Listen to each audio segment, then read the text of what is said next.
Zaheerabad parliament పరిధిలోని 7 సెగ్మెంట్లకు చెందిన ఈవీఎంలను భద్రపరిచిన strong రూమ్లను ఒక్కొక్కటిగా పరిశీలించి అధికారులకు పలు సూచనలు చేశారు.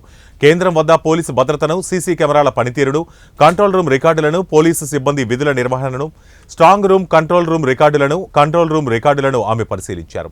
స్ట్రాంగ్ రూమ్ల వద్ద భద్రత, కట్టుదిట్టమైన ఏర్పాట్లతో పాటు నిరంతరం అప్రమత్తంగా ఉండాలని భద్రతా సిబ్బందికి సూచించారు.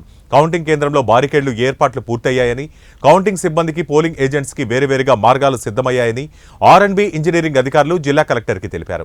ఈ కార్యక్రమంలో కంగి తహసీల్దార్ Vishnusagar, R and B deputy EE Ravinder, surveyor Koteswararao, DSP Sattaiah, CI Nayeemuddin, police సిబ్బంది పాల్గొన్నారు.